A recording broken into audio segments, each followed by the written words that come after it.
come on up here. Thank you. And look at that sweater you're wearing. So I finished this morning. And this is the Marco cardigan. It is in my new book, Knitting with the Modern Maker. I ran out of yarn, so I had to get creative with the collar. Nice. Well, it works beautifully. It worked out okay. Yeah. Design out of necessity. Exactly. That happens. Yeah, I actually really like it. Yeah. It's fun. It's a little sportier than I normally like. I'm gonna say it brings it a little, like, that was just sporty and forward. I like it a lot. That's a little twisted. I would wear that because of that. Excellent. I really love it. Yeah. So how are ya? I'm good. Are you excited about being finished with the shut of the book? I was so excited when everybody started sitting down and pulled out their knitting. I went around the room and actually talked to people about their projects because I wasn't so absorbed with oh my god, I have tons of knitting to do. Because we put this book together in 6 months. Now, just for a frame of reference, my first book was published through Interweave Press, and that was 2 years from the time I signed the contract to when it hit the shelf. So for us to be able to self-publish in 6 months, both Caitlin and I were just knitting like fiends, and your gauges are so big, in this, it's like 3 stitches per. Yeah, you're usually doing these chunky things. Yeah, Right? I'm sure it didn't take you long I at mean, all. there's a couple of things that are huge. They're 4.5 stitches to the inch or something. That's my favorite gauge, though. Oh, yeah. It's a good gauge. It's a good gauge. It's a good gauge. Yeah. It works for so many things. So tell us a little bit about your past and your book, your new book. Okay, so my past is filled with history. I mean, we're talking about past, it's hilarious, right? But still, I have been studying 16th and 17th century dress since I was about 17 years old, and was really passionate about making historical clothing, and have tried to turn that into my profession for a long time, not really realizing that the market is so tiny, there was never any hope of earning a real living. So that stuff, I was also a knitter. I started knitting at age 6, but because I started so young, it was just that thing that I did on the side, and it never really occurred to me oh, people 500 years ago were also knitting, because it's been around for a really, really long time. So once I connected knitting and history together, which is a fairly recent development in my studies, I got really excited, so I wrote a bunch of patterns for it, and as I slowly move away from focus on historical dress, I wanted to have a nice transition point, and this book is sort of that. So we have half the book is historical pieces, and the other half are inspired by historical pieces, and I'm going to continue that format for the next couple of volumes, because believe it or not, we already have a pretty full roster of projects for Volume 2. Oh, I'm sure you do. We'll see you back in 6 months. Yeah. So, how did the Modern Maker come to be? Well, the Modern Maker is the second iteration of my kind of historical costume business. Ages and ages ago, I would travel around the country selling not super high-end, but reasonably high-end historical costumes to reenactors everywhere. So I would go coast to coast. I would be in California one week, a couple of weeks later I'd be in Pennsylvania, and then somewhere in the Midwest, and at that time I was living in Arizona, so it was a drive to go anywhere. But that's the Modern Maker is sort of the new version of what that old business was, as I moved to New York and had a different perspective since I had access to better museums with more stuff, and just really my studies took a big leap after I moved here. So that's how the Modern Maker got started, was specifically as a historical focus, but because the name was nice and general, intentionally, it's going to stick around as we move all over the map. It's good branding. Yeah. Thanks. Yeah, you do historical dress, but I see on your website you also do other things as well. Yeah, we have a really wide range of things that we focus on, and in fact, one of the directions we're trying to go is to be more of a kind of all-over craft brand.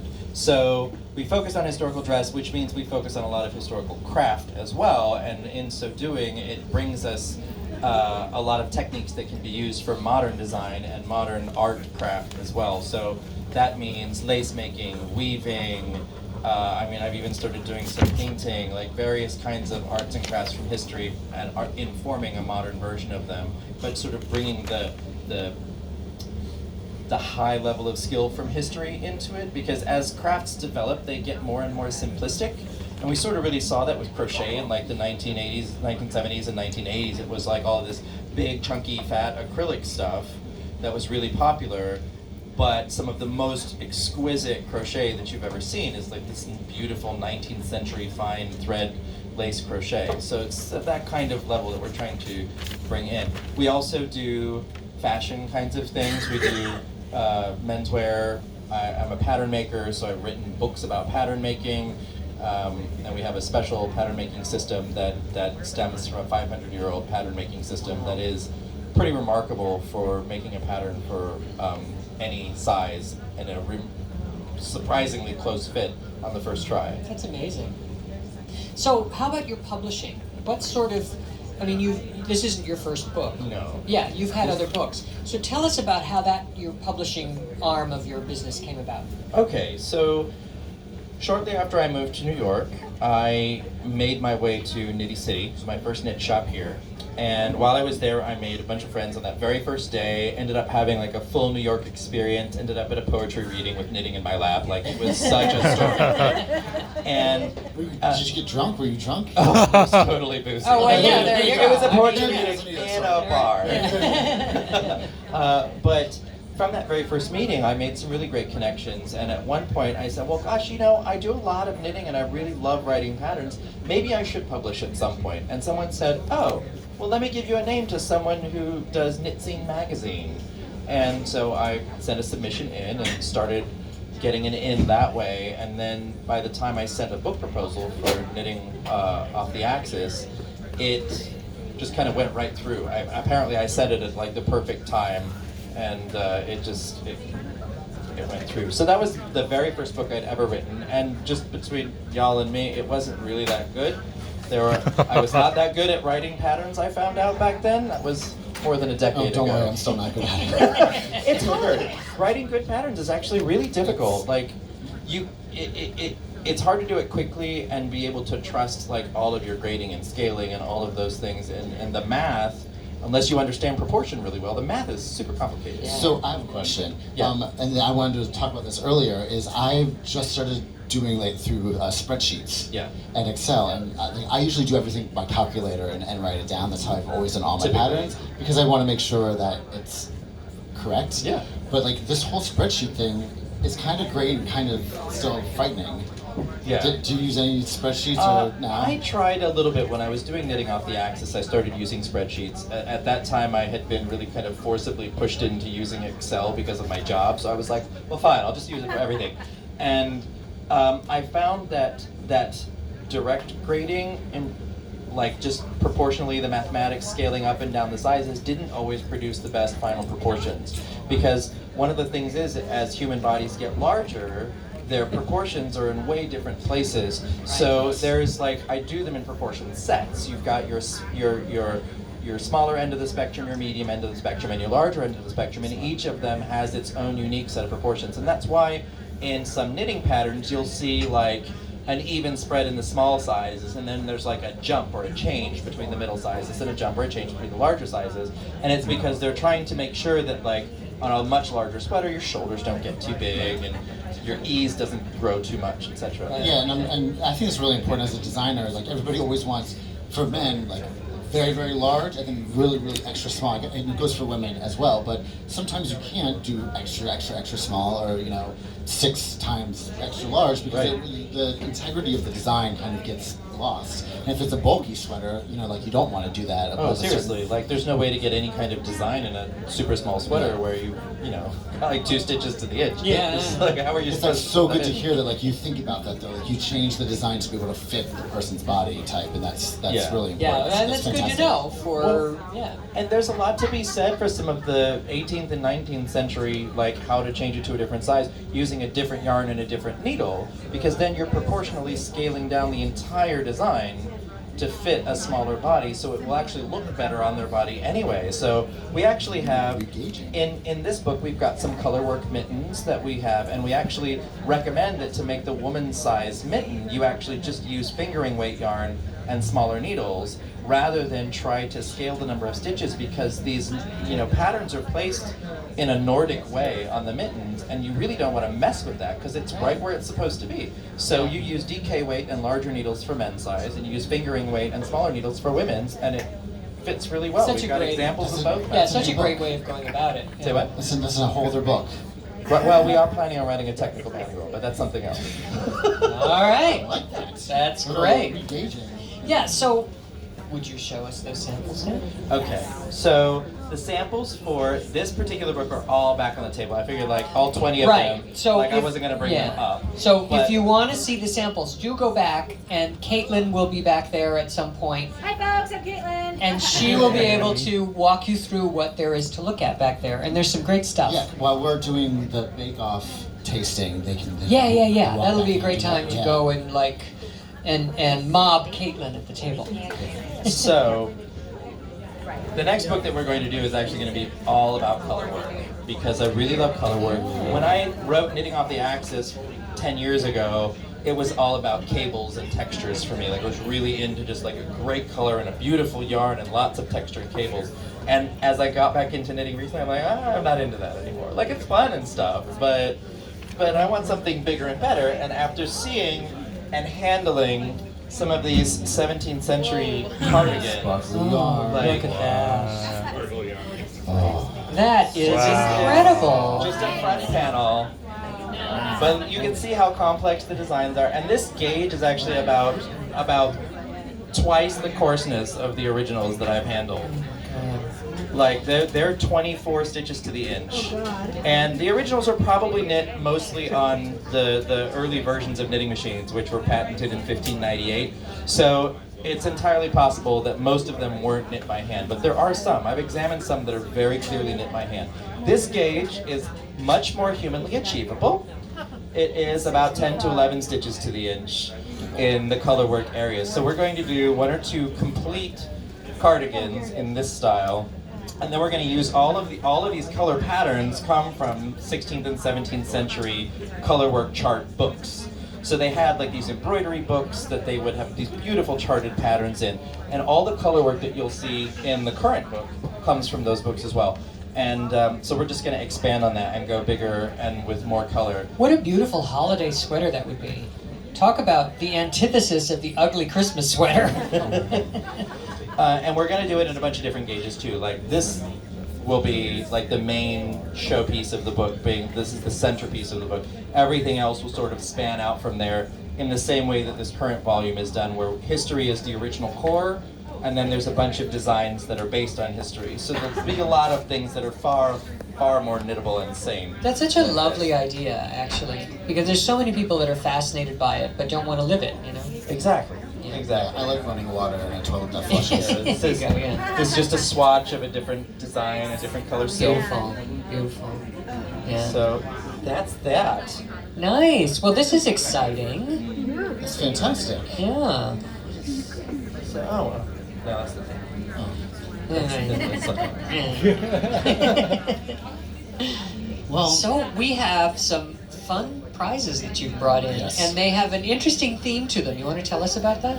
Well, so all of the raffle prizes, when we knit this book, we ordered a whole bunch of yarn, right? And we did a whole bunch of samples. But of course, we weren't sure how much yarn we would need for everything, so we overbought on everything. So we had a few skeins of different kinds of yarns left over from it, unused, like we haven't cracked into them. So we thought, well, for raffle prizes, since we're focusing on this book, we have printed patterns and the yarns that we made the samples with.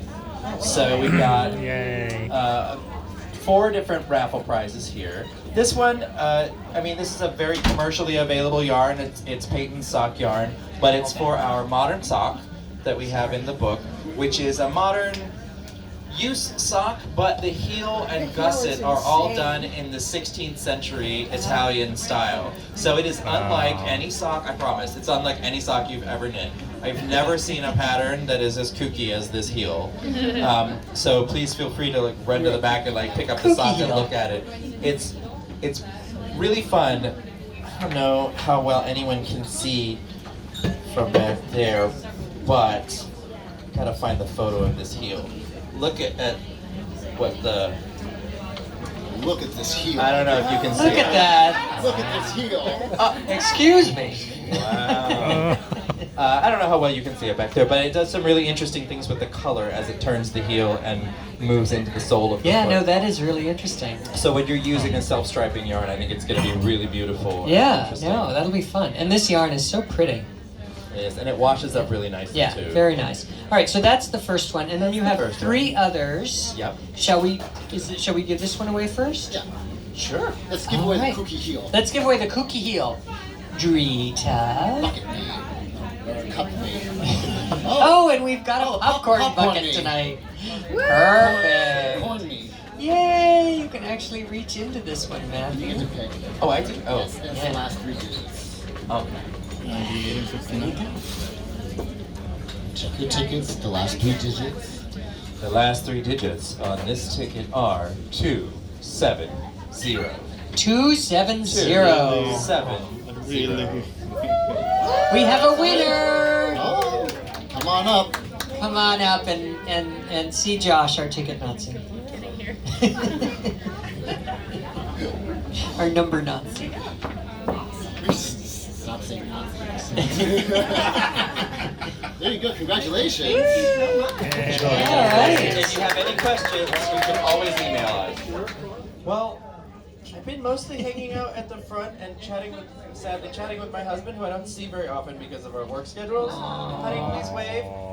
That book, without it Supportive possible, husbands. Without the supportive husband, I'm just saying. Supportive husbands are important. And I want to say 2 things.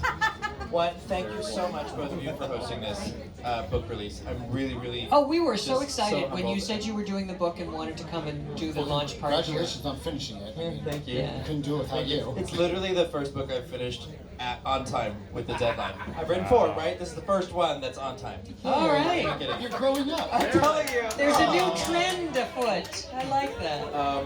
So, if anyone's wondering, I made the empanadas that were over there. Now, They have meat in them, by the way. they do have meat in them, so But they're I hope you didn't delicious. snag one if you're vegetarian. But the empanada itself is not necessarily a family recipe. My mother is Puerto Rican, and so the empanada is more of a South and Central American thing. However, what is in the empanada is ropa vieja, which is my mother's recipe that she taught me in the kitchen when she came to visit me the year that my father passed away, because she came for the funeral. So this is the recipe that she taught me because it's comfort food. So while there's no prize, because I'm already up here and everything like that, I just hope that you really enjoy this comfort food that has literally helped me through scraped knees and sad moments and various things like that. It's supposed to just bring lots of joy. So now, do you keep some in your freezer? I don't, but I make it at least twice a year, There just you so go. that I have some time. That's I mean, it helped Some me through the good- tasting, the judging, because I didn't have like 5 or 6 of them at all. I really did. Josh Really just had good. dinner. I came here to eat. I don't eat all day. He It's comes so for the good. food. I What do. can I say? It was so good. They were really good. All right. And I have been asked the speed question as well about knitting. And the one thing that I can say is find out where you're wasting your movement Yes. and refine where you're wasting your movement. There are 2 knitters on YouTube who are ridiculously fast, and their motions are the tiniest, most efficient, most glorious things I've ever seen. And they are Miriam Teagles and Hazel Tyndall. Both have been speed knitting champions in names. Europe. Wow. Miriam Teagles is Dutch, and Hazel Tyndall is Scottish. Miriam One knits Teagles. English, one knits continental. Wow. Oh, yes. So I throw, and I can knit as fast as any knitter. Right? Yeah. But there is a great book, and speaking of this, there's a book that's about the ergonomics of knitting that I got because as I'm getting older and I want to knit more, it hurts to sit in the chair, right? And Sure does. go over and over and over, especially when you have to do it 18 hours a day. So, I read this book and there's a lot of photos, so I got through it fairly quickly. But well, it's good. They're showing you how to position your body. You want the photos. You're right. But I had to. Luckily, I was doing the little movements already, and what I was doing was kind of what is the suggestion of things, but he goes through every type of style of knitting and how you hold your yarn and everything, and says the pros and cons of it, and then like how you should be sitting. Like now, what has changed, and I can knit so much longer, are the cubed needles, the square needles, which I talked about before. Right. Love them. I mean, I've never tried them. holy They shit, like, these sound things are fascinating. amazing. Like I love them. Life-changing, I love them. huh? So good. Yeah. To get a pair. And then I now sit with a pillow on my lap and my arms rest on it like this. Oh no, that makes a lot of sense. So your forearms should be parallel to the ground and your hands should be straight. Yeah. And So you kind of knit this way, but as though you're on a tabletop. yeah, but I'm actually knitting faster because I'm not moving as much now. Right. And that's the whole point. Is like everybody's moving too much, and like that's why it takes too Well, long. and that's why everybody says that throwing is like the slower thing because you have so much more movement. But if you position your hand just right, it's like Little movements. it can same be thing, equally as fast and as elegant, probably more elegant, I think, hands-wise, than continental. Continental is very utilitarian in the way that it appears, whereas throwing can actually, no matter how you do it, you can make your hands look elegant and pretty. And I don't Dainty. Yeah, I don't even really throw. I just like flick. I flick. You're a flicker. I'm a flicker. I'm a flicker. Yeah. No, those small movements, it's like ballroom dancing. How many people throw? How many of your throws? Oh, not that. How many pick? How many aren't paying attention and haven't raised their hands? Yeah. Nice. It's always like a 50-50, and then there's some people who do color work with both. I do that. I can't. I don't do that. It's the only way I learned English was to actually be forced to do it with color work. That whole green and beige sweater back there, I did two-handed. We actually did a blog post about continental versus English and putting them together and why people shouldn't think in terms of the binary between the two of them. But is your gauge different between throwing and like It continental? used to be. Right, but I now had to you know? practice and I balanced it. Oh yeah, no, that would make a It difference. just takes practice to do it. So just sometimes knit a scarf and do two different rows, like one English, one continental, and go back and forth between the two of them. Just make yourself practice. And I'm going to be a total hypocrite. So like I always wanted to do. Is English the one you pick? English is throwing. Oh, so yes. Continental so, is continental. So I used to know this stuff because I only do one way. So I always wanted like, oh, this isn't stockinette. I'm going to learn how to do continental, and I'm going to be good. And then it's like I'm not going fast enough. And then you're So like, I this gotta is made of stop. sadness and Thank you, tears. Drita. I can't. Or like then my pearls are like so tight because I used to be. I'm a really tight knitter to begin with. Right, me like too. when I first started, it was so tight on those fucking bamboo needles. Like, I had black and blue marks. I would sweat more than I sweat now. That's how I am with And my then, English knit. I was like, shit on my legs. Like if I Oh just my do God. straight English knitting, it's the same way She's for like, me on the knit. I would break the tips of the bamboo needles, like they would That's fray. seriously tight. Yeah, that's hard. Like, Yeah. every week I would go into the old Saybrook yarn shop and I'd be I like, need a new "Hey," set of and needles. she'd be like, what the fuck are you doing to these needles? I'm like, I'm just knitting. I am a murderer with my knitting needles on the weekends. I was just stabbing people and the tip broke off. That's totally what happened. We don't joke about Sorry, being I got a little stabbed with morbid. knitting needles. Sorry. Because I got skewered like a couple weeks I've ago. been knitting with quadruplots. I'm totally there. Well, yeah, I had adjustable ones and I dropped it and I went to go catch it and it stuck me and both legs got stuck. Yeah, the punctures things are still there. You still have the wounds. Yeah. Oh yeah, it's like a weird vampire scar. It was like you say the subway scene in Adventures in Babysitting. Yeah, like leveled up with knitting superpowers after that. All I right. did. My finger just knitting double points.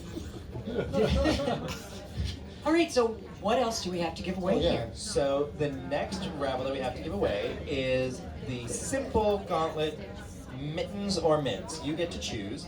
So this is Barocco Ultra Wool that we use to make the navy blue full mitten in this sweater. But you can use the same yarn to knit either the mint or the mitten.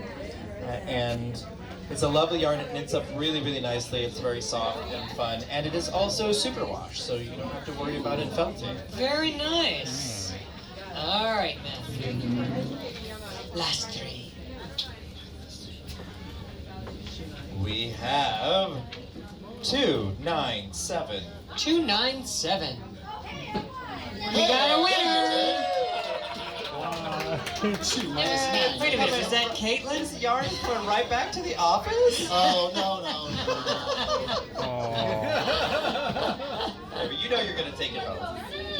Should we? No, that is, you are ineligible. For good sportsmanship, I forfeit my raffle so that I allow someone else to experience the joy of knitting To the next these beautiful number. mittens. All right. Well, she edited the pattern and probably doesn't want to look at it anymore. I would imagine so. She's probably over those mittens by That now. is very She's drinking sweet. back there. Thank She you got so a ticket, much. so That's that's good. very lovely. Nice gesture, Caitlin. I was mean right away. I was like, absolutely not. Yes. You're the ticket We Nazi. now have 277. 277. And we have a winner. 277. Yay! Come on up, Michelle. How do you see that far? I'm like, yeah, come on, person. You're a winner. Oh, she's caught in yarn. How did that happen at a knitting night? There you go. You're right. All right. Enjoy. All right. Send emails if you have questions. Very nice. All right. So, look at this lovely gray. Our next raffle is for the stocking pattern and the yarn to go with it. This yarn comes from a mill that's up in Maine, and I have worked with these people for years. Long ago when I was doing historical dress and embroidering things, I would use one of their yarns to actually embroider on Ooh, wools. beautiful. This is Jagger spun. They are an LGBTQ friendly mill from Maine. Like Jagger. This is a superwash 3-ply soft wool. Beautiful. And the color, that pearl gray is very pretty. It's nice. And we actually have a pair of stockings knit in this yarn if you want to see what it looks like knit up. They're not, the heel and gusset for that style isn't in the book, so we have them hidden away, but we'll be happy to show them to you. Does this have a weird heel too? This also has the same weird heel that Oh, the same sock weird pattern heel. It does. wasn't a wonky. But this is a nice, like, knee-high Key-shaped kind of stocking. thing. It's really fun. Yeah. What did you call that heel again? The The wonky. the wacky heel. Oh, you said something better last time. Wacky, freaky. We'll check it. Kooky. Oh, it was the kooky heel. Kooky heel? The kooky heel. All right. All right, very good. So, for the kooky heel Great and the size. lovely gray. And you could also use the yarn to knit a shawl. I don't even know, but it's good yarn. I love it. And our number is 289. 289. 289. 289. 289. Why was 289. 289.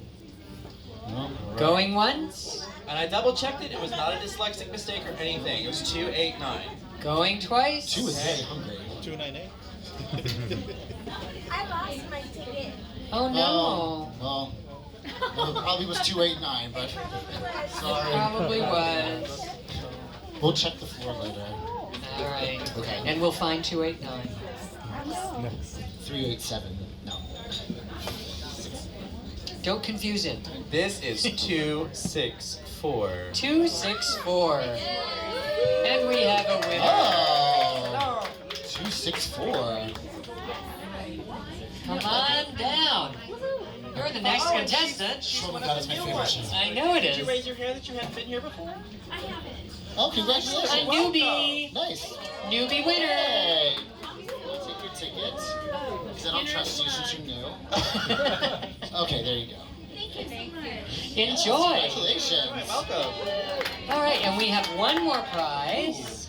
So, this yarn is probably my favorite yarn of all of the ones that I used in the book. This is Rowan Moordale, Oh. which is 60% British Blueface Leicester and 40% British Alpaca. I think it's 60-40, isn't it? No, it's a 70-30. Oh, 70-30, sorry. I don't know.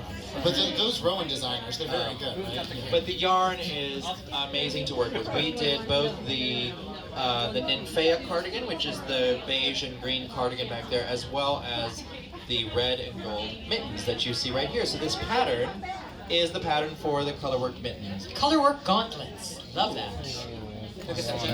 He's throwing down the gauntlet. That's right. I'm gonna get it. No, is he throwing or is he picking? I don't want it. Oh, that was good. You got jokes. Nice. Okay. Dad puns are way more fun when they come with gorgeous hair like that. I know, right? Thank you. I just got a cut today. All right. Alrighty. Oh, we need the Oh, tickets. you're welcome. How about that? There you go. This number is 318. 318. No way! You were lost, but now you're found. Meant to be. I think they gave them to you. Nice going, yeah. You're like in the weird seat in The Price is Right, like in the middle aisle where they have to like, go up and around. Congratulations! In your second week. Third. Oh. Yeah. Your third week. Yes. Yes. Congratulations. Oh, have fun with them. And as always, just send us an email if you have any questions. We'll be happy to answer them. You're welcome. So I have a question for you. Your design is okay. I don't like the color. What do I do? I get that all the time. Sorry, so I have to ask that to another person. Well, the first thing that you should do is make sure that the yarn is the right weight, but pick a different color. I mean, it sounds really simplistic, but I know it's hard. Very difficult. You can pick a different color. It is okay. You have permission. I did something like in Zara once, and someone was like, "I don't like the color you use." Look, Zara comes in like 6,000 colors. Like Right. it's like saying that you can't find a color in Cascade 220. It's like there's a lot of them. You can pick it. I know you can do it.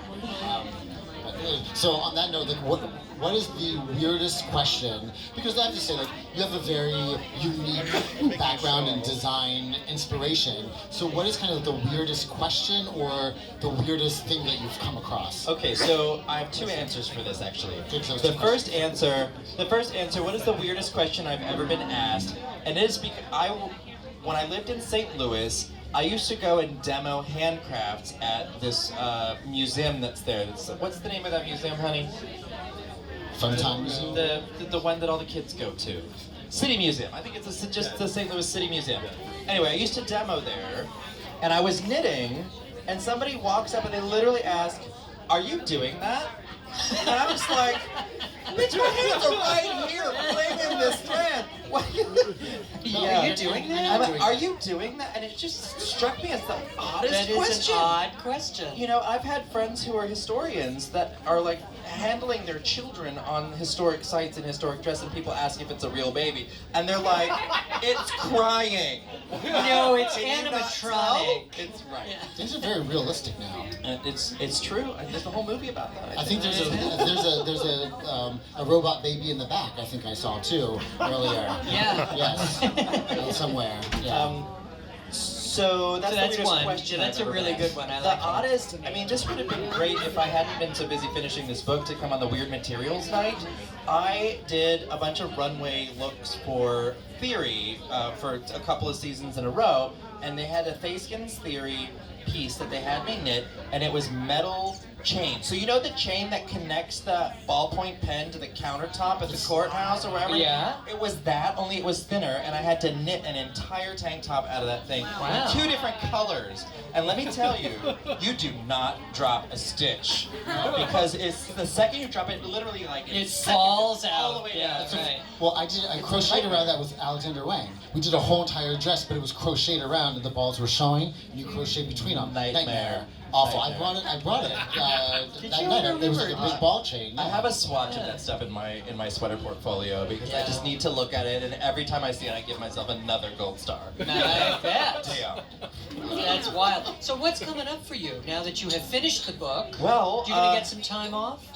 Well, you know, I'm self-employed, so time off is kind of a little bit of a non-existent thing. It doesn't happen. If it's But a we are passion, gonna- then it we are doesn't gonna matter relax so a much. little bit. I have, you know, in the shop, we don't just do knitting. Like, we're also doing custom tailoring and things like that. So I have some pieces that I'm working on for a TV show, and I have some other pieces I'm doing for a ballet company. And so I'm just gonna finish those up and get them done and out of the way. And when they finally air on television, I'll tell you who they were for. Nice, and that'll be where you can fun. go see them. Love that. But yeah, that's what's next for me. And then at the beginning of next year, we're doing a second edition of one of the sewing books that's back on the table. Very good. And after that, then we're starting to work on volume 2 of Knitting with the Modern Maker. Exciting. Yeah. You only So- keep that busy like if you work for yourself. So make sure you go to the back and take a look at the books. They're really beautiful They really are. Very much. and really well crafted in a way that makes it so the projects are easy to understand, and yeah, I they're really really great. appreciate that. Yeah, It's they're really important to me when people read the instructions. I'm assuming that people don't necessarily know how to do it as well as I do. So we're very careful about the way we space the different sections of knitting and the way the steps are written so that you can so that it fits well in the brain. That's great. A pattern is an art of its own as well. So I'm glad that I'm struggling with that now, is trying to find like my aesthetic for pattern writing, and it's really difficult. I will tell you, figure out a template for the visual part of it, because I find that if I just try to write my pattern in notes on the computer, because it's just a pattern, right? It just stitches and numbers. It doesn't work. Like if I'm putting it into the document where I can see the layout and everything, suddenly it just gels and it feels like it's real and it's effortless to write. Yeah, I don't like a lot of words though. Do you guys find like patterns with a lot of words are confusing, or you like it? Like that are, like, Conversational. well, it's challenge? just like, I guess that when you go here, then skip this step, and instead of just kind of like, I don't know, like, do you prefer Symbols and chunks or abbreviations or words? words. I was just asked to translate an Italian sweater pattern. 1 page. 1 page of instructions to knit an entire sweater. It was ridiculous. I'm like, if I wrote something like this in English and tried to give that to my market, I would be burned alive. Like American knitters want enough. They don't want too much, but they want to be able to do it with decent explanation. If you try to abbreviate everything the way some of the publishers do, then the knitters are just like, no. We just revolt because it's ridiculous. Yeah. Yeah. I can see Yeah, that. because I just go from a list of numbers. That's how I write my Well, I patterns. mean- So like, That's what we do. We're on that side of it. yeah. So it's cool. But your patterns are really great. I Oh, really, thank you.